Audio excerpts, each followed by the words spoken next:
ওযুর সময় মেয়েদের মাথায় কাপড় থাকতে হবে কিনা, যদি কোনো মহিলা মারা যান তাহলে কি মসজিদের মাইক দিয়ে বলা যায় মেয়েরা নামাজে গুনগুন করে সূরা পড়লে তাতে কি গুনাহ হওয়ার সম্ভাবনা আছে? 4 রাকাত সুন্নাত নামাজের তৃতীয় রাকাত ও চতুর্থ রাকাতে সূরা ফাতিহার পর অন্য সূরা বা আয়াত পড়তে হবে। মাথা মাসে করা এবং পুনরায় পেছন থেকে হাত দিয়ে নিয়ে আসা সুন্নাহ, আর ইচ্ছা করে সুন্নাহ ত্যাগ করা মাকরুহ। এখন মেয়েদেরও কি সম্পূর্ণ মাথা মাসা করতে হবে? মাথায় খোপা থাকলে তো সমস্যা হয়। আউয়াল ওয়াক্তে নামাজ পড়া উত্তম নাকি একটু দেরি হলেও জামাতের সাথে নামাজ পড়া উত্তম? সালাতে প্রতিবার সূরা ফাতিহা পড়ার সময় কি আউযু বিল্লাহি মিনাশ শাইতানির রাজিম পড়তে হবে? মনের মধ্যে অহংকার ও হিংসা চলে এলে কোন দোয়া পড়তে পারি?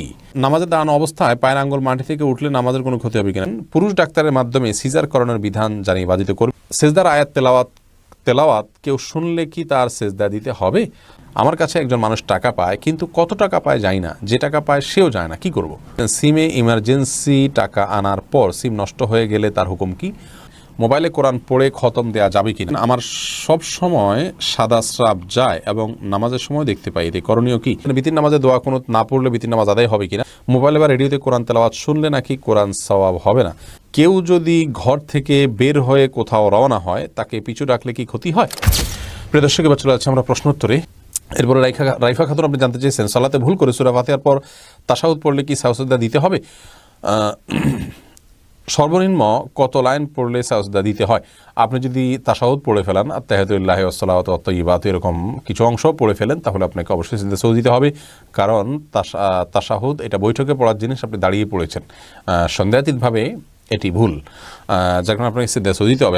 আপনি সুমন চৌধুরী আপনি জানেন বিতির নামাজে দোয়া কুনুত না পড়লে বিতির নামাজ আদায় হবে কিনা? যেহেতু বিতির নামাজে দোয়া কুনুত পড়াটা ইমাম আবু হানিফা রাহিমাহুল্লাহ সহ অনেক উলামাদের মতো ওয়াজিব, অতএব তার দৃষ্টিতে এটি আদায় না করলে নামাজ আদায় হবে না, আপনার সিজদা সহজ করা উচিত যদি ভুলে যান।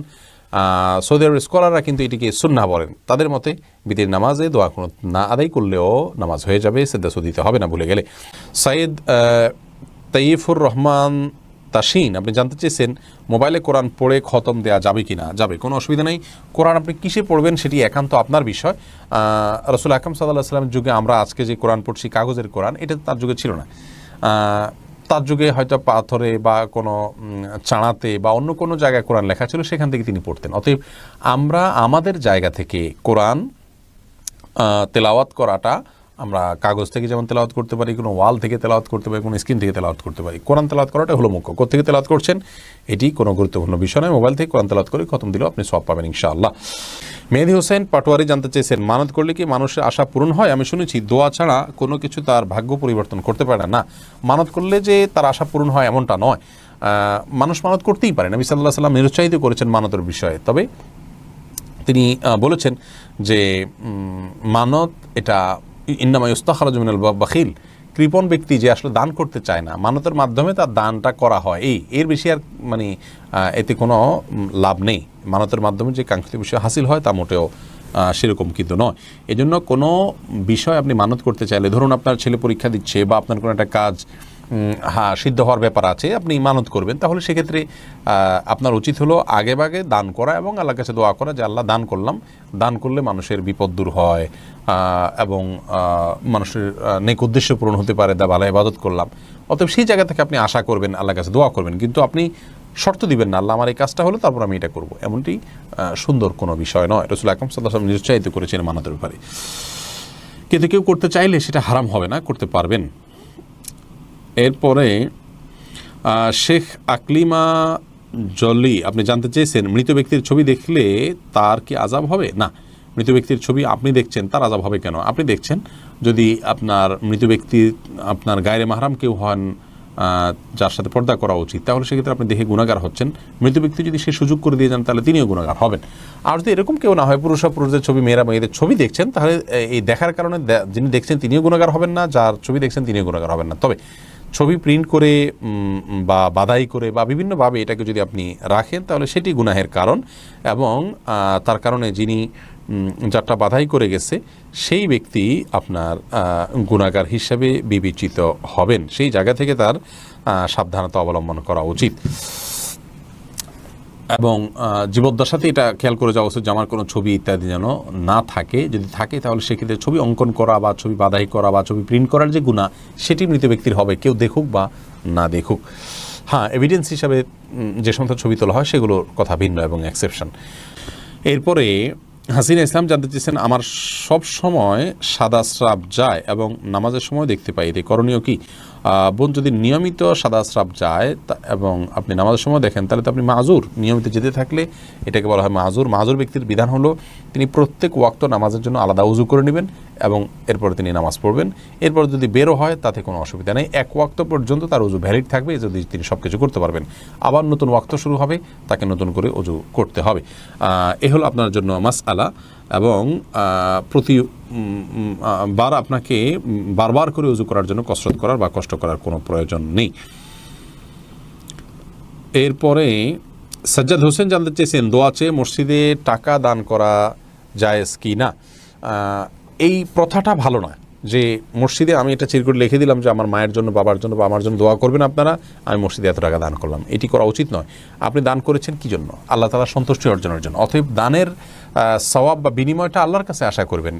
মসজিদের ইমাম সাহেব বা খতিব সাহেব বা মুয়াজ্জিন সাহেবকে বলেন আপনার একটা দোয়া করেন, আমি টাকা দিলাম, তাহলে কেমন যেন টাকা দিয়ে আপনি দোয়াটা বিনিময় হিসেবে নিলেন, এটা করা উচিত নয়। আপনি টাকা দান করবেন সওয়াবের উদ্দেশ্যে, তাতে আল্লাহ তাআলা আপনার নেক উদ্দেশ্য পূরণ করবেন ইনশাআল্লাহ।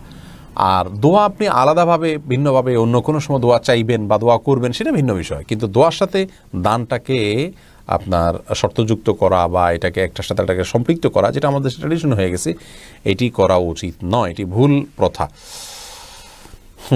এরপরে জান্নাতুল ফেরদাউস আপনি জানতে চেয়েছেন, কেউ যদি ঘর থেকে বের হয়ে কোথাও রওনা হয় তাকে পিছু ডাকলে কি ক্ষতি হয়?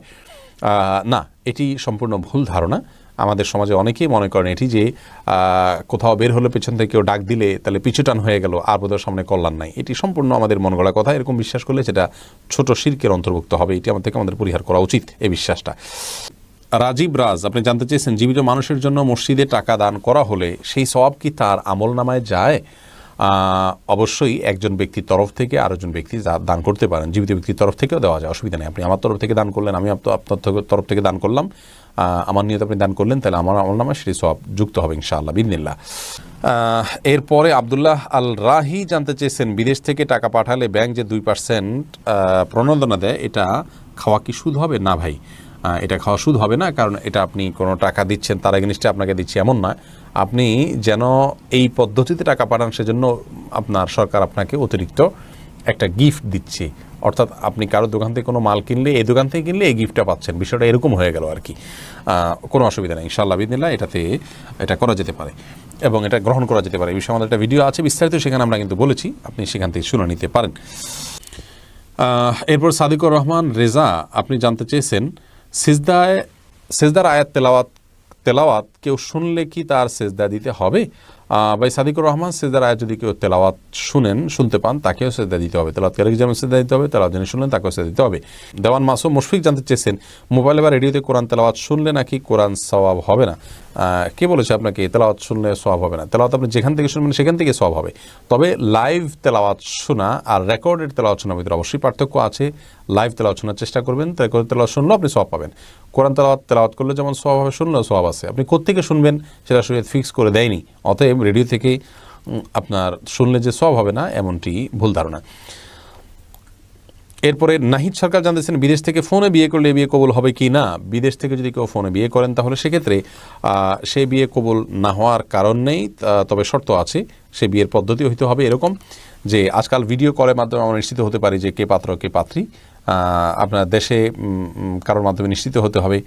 আবার আপনার ব্যাপারেও আপনার বিপক্ষ যারা আছেন তারা, ভিন্ন পক্ষ যারা আছেন তারা নিশ্চিত হবেন বিভিন্ন মাধ্যমে। এরপরে ভিডিও কলের মাধ্যমেই ইজাব কবুল হতে পারে। তবে নিরাপদ পদ্ধতি, তার চাইতে বেশি নিরাপদ পদ্ধতি হলো যে আপনি বিদেশ থেকে দেশে আপনার কোনো একজন অভিভাবককে বা বন্ধুবান্ধবকে, পরিচিত কোনো একজনকে আপনি দায়িত্ব দিবেন যে তুমি অমুকের মেয়ে অমুককে এত টাকা মহারণায় আমার পক্ষ থেকে বিয়ের প্রস্তাব দিবা, বা তারা প্রস্তাব দিলে তুমি কবুল করবা। এটা একজনকে প্রতিনিধি হিসাবে নিয়োগ দিবেন। আপনি ভিডিও করে সেটি দেখতে পারেন। তখন তিনি আপনার পক্ষ থেকে প্রস্তাব দিলেন বা প্রস্তাবের পক্ষে আপনার পক্ষ থেকে কবুল করলেন। এটি করলে বিয়ে হয়ে যাবে এবং এটি হলো সবচেয়ে নিরাপদ এবং সলিড পদ্ধতি। এটার ব্যাপারে কোনো সন্দেহ কারণ নেই। এরপরে মোহাম্মদ হাসান জানতে চেয়েছেন, বাড়িতে গিয়ে কোরআন শরীফ খতম করে টাকা নেওয়া যায় কিনা? না, কোরআন এটা বাড়িতে বাড়িতে গিয়ে ফেরি করে খতম করে করে টাকা কামাই করার জিনিস না। এই কালচার নাজায়েজ কালচার। কোরআন এরকম জিনিস নয় যে বাড়িতে বাড়িতে গিয়ে খতম করে করে টাকা কামাই করতে হবে। কোরআন তেলাওয়াত করার জন্য এসছে, আমরা তেলাওয়াত করবো, শোনার জন্য আসছে আমরা শুনবো, আমল করার জন্য আসছে আমরা আমল করবো, আরেকজনকে তেলাওয়াত করে দিয়ে আর তার বিনিময়ে টাকা নেবো, এটা জায়েজ নাই। এটা আল্লাহর আয়াতকে বিক্রি করার শামিল।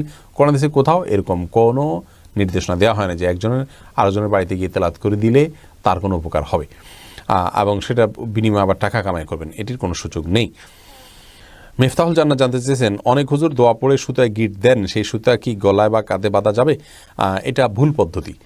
দোয়া পড়ে কোনো সুতায় গিট দেওয়া উচিত নয়। আল্লাহ রাব্বুল আলামিন কোরআন কারীমের সূরা ফালাক, যেটি কোরআন কারীমের শেষ সূরার আগের সূরা, সেখানে আল্লাহ তাআলা আমাদেরকে দোয়া শিক্ষা দিয়েছেন, ওয়া মিন শাররি নাফাসাতি ফিল উকাদ। ওই সমস্ত নারীদের ক্ষতি থেকে আমরা আশ্রয় চাই আল্লাহ আপনার, যারা বিভিন্ন গিরায় ফুৎকার দিয়ে বিভিন্ন কিছু মন্ত্র পড়ে পড়ে গিরায় ফুৎকার দিয়ে থাকেন। যদিও হুজুররা হয়তো কোরআন কারীমের আয়াত পড়ে গিরায় ফুঁক দেন, তারা কোনো মন্ত্র পড়েন না, অতএব তাদের পড়া ঠিক আছে। বাট এই পদ্ধতিতে ঝাড়ফুঁক নবী সাল্লাল্লাহু আলাইহি ওয়াসাল্লাম করেননি, এবং এটা জাদুকরদের পদ্ধতি। তো ঝাড়ফুঁকটা জাদুকরদের পদ্ধতিতে কেন হবে? সেটি আমাদের পদ্ধতি হবে এরকম কোনো খাবারে, কোনো পানীয়তে বা শরীরে ফুৎকার দেওয়া, ঝাড়ফুঁক করা বা এমনি তেলাওয়াত করে তাকে শোনানো, এগুলো হলো আপনার রুকিয়া শারঈয়া বা বৈধ ঝাড়ফুঁকের পদ্ধতি, শরীয়ত বাতানো। বাকি গিরায় পড়ে পড়ে ফু দেওয়া দিয়ে সেটা শরীরে ধারণ করা, এটি শরীয়ত সম্মত পদ্ধতি নয়। ফয়েজ হাবিব জানতে চেয়েছেন, পুরুষ ডাক্তারের মাধ্যমে সিজার করানোর বিধান জানিয়ে বাধিত করবেন। যদি নারী ডাক্তার না থাকেন, আপনার বিপরীত কোনো কিছু না থাকে, তাহলে বিকল্প না থাকলে যান বাঁচানোর জন্য অবশ্যই জায়েজ আছে, কিন্তু বিকল্প থাকলে সেটি গ্রহণ করা উচিত। আমাদের দেশে এবং পৃথিবীর অনেক মুসলিম দেশে, অমুসলিম দেশ তো আসি, অনেক মুসলিম দেশেই আজকাল গাইনি ডাক্তার হিসেবে পুরুষরা ডাক্তারি করছেন। এটি খুবই আপত্তিকর, খুবই অগ্রহণযোগ্য, এবং এটি কোনো অবস্থাতে আমাদের করা উচিত নয়। আমাদের এই কালচার থেকে বের হয়ে আসা উচিত। আল্লাহ তাআলা আমাদেরকে হেফাজত করুন এবং আমরা যেন সুস্থ কালচারের দিকে ফিরে যেতে পারি। আপনার আমার মা বোনের ব্যক্তিত্বের সাথে এটি যায় না যে একজন পুরুষ ডাক্তার তার সিজার করবেন বা তার গর্ভ খালাসের ক্ষেত্রে ডাক্তার হিসেবে ভূমিকা রাখবেন।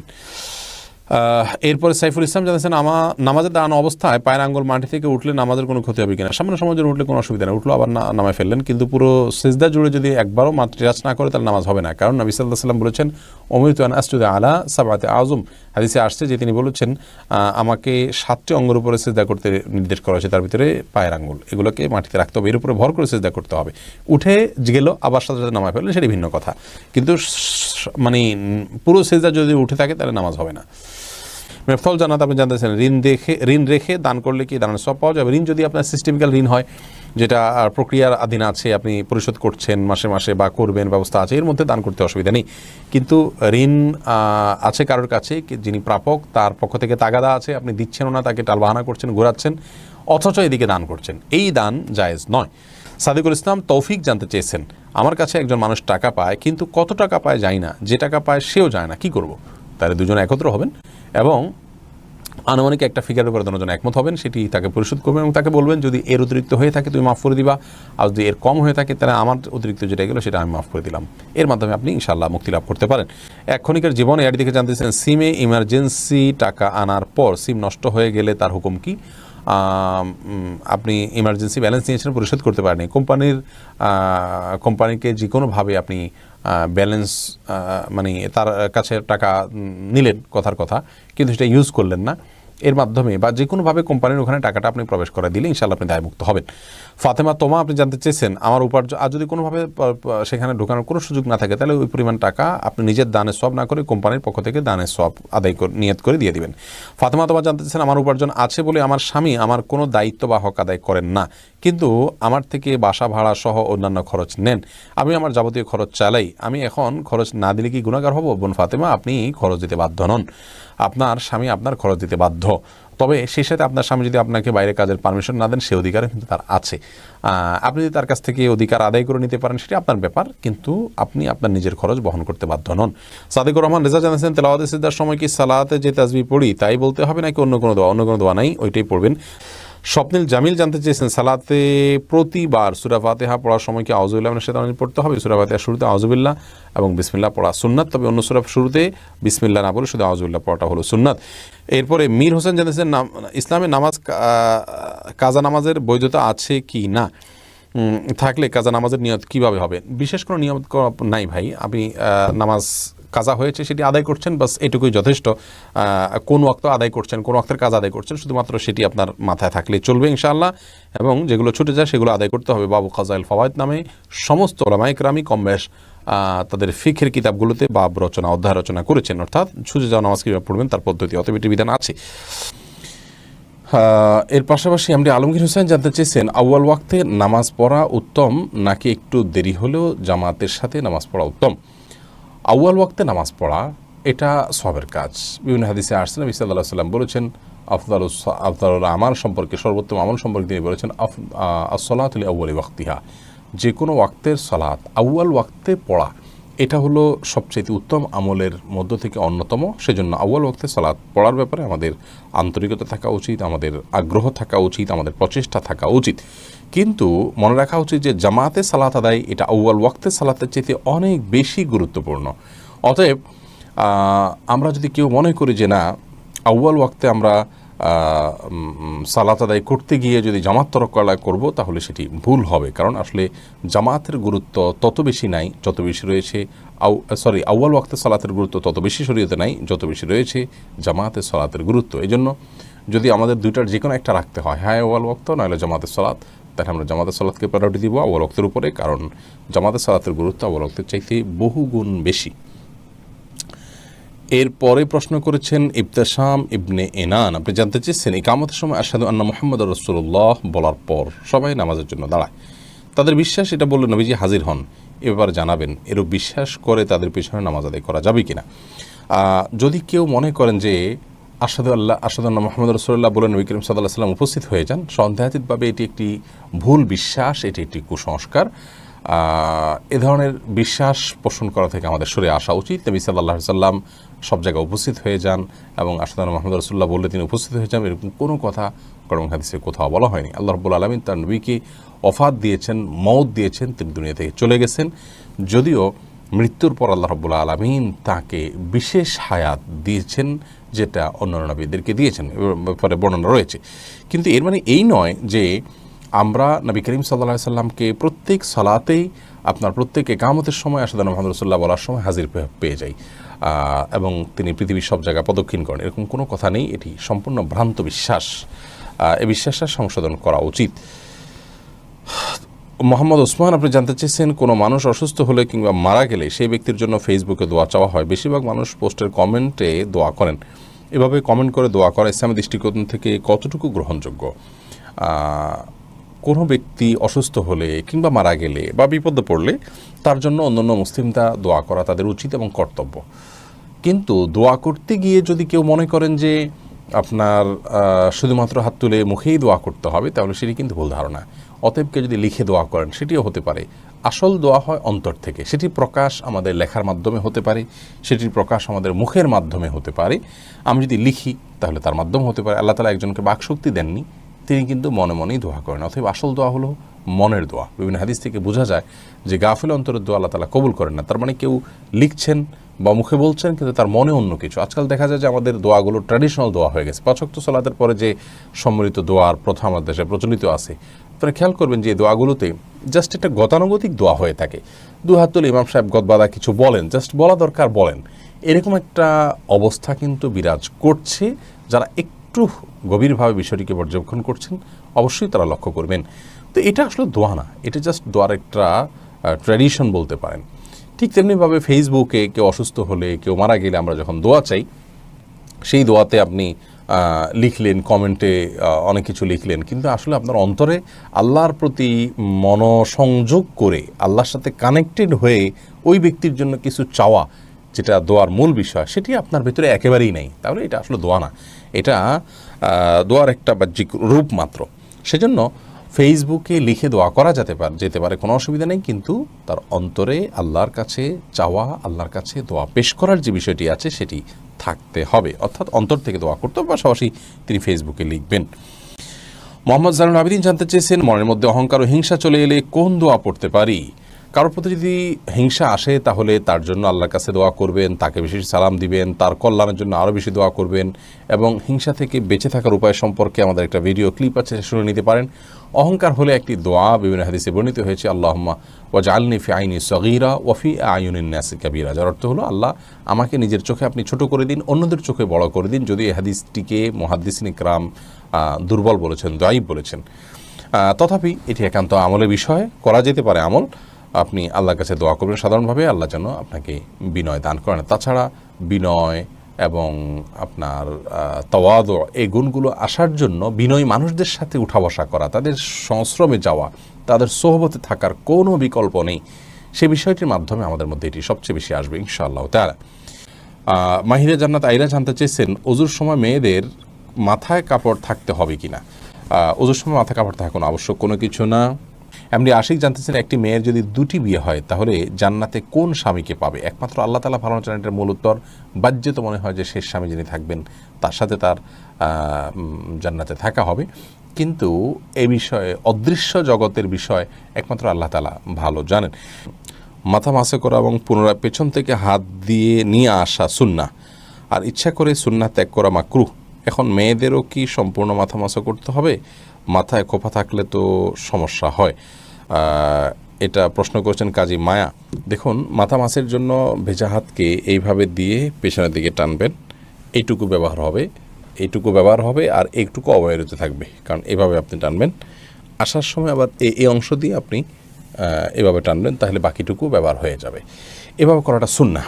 অতএব এটি নারী পুরুষ সকলের জন্যই প্রযোজ্য, যে সবাই এভাবে প্রথমে পেছনের দিকে নিয়ে এরপর সামনের দিকে টেনে আপনি মাসাহ করবেন।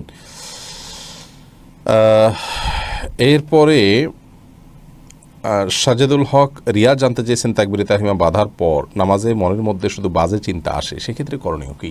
দেখুন, তাকবীরে তাহরিমা বাঁধার পর শয়তান তার ডিউটি শুরু করে দেয়, এজন্য আপনার মনের ভিতরে বাজে চিন্তা আসে। অন্য সময় তো বাজে চিন্তা এত বেশি আসে না, এই সময় যত বেশি আসে এটি প্রমাণ বহন করে যে আপনি আল্লাহর নৈকট্য অর্জন করতে যাচ্ছেন, এবং আল্লাহর নৈকট্য অর্জন করার কারণে আপনাকে শয়তান দখলে নেওয়ার চেষ্টা করে এবং শয়তান আপনাকে বিভ্রান্ত করার চেষ্টা করে। এই জন্য সেখান থেকে বেঁচে থাকার জন্য আপনার আপ্রাণ চেষ্টা থাকতে হবে। আল্লাহ তাআলা তৌফিক দান করুন। মোবাইলে কোরআনের অ্যাপ থাকলে ওযু ছাড়া মোবাইল ধরলে কি গুনাহ হবে? নূর AR লুবনা এই আইডি থেকে আপনি জানতে চেয়েছেন। জি, আপনার প্রশ্ন উত্তর হলো যে মোবাইল অ্যাপসে কোরআন থাকলে ওযু ছাড়া সেটি স্পর্শ করা যাবে, কারণ এটি সরাসরি কোরআন স্পর্শ করা হয় না এর মাধ্যমে। 4 রাকাত সুন্নাত নামাজের তৃতীয় রাকাত ও চতুর্থ রাকাতে সূরা ফাতিহার পর অন্য সূরা বা আয়াত পড়তে হবে।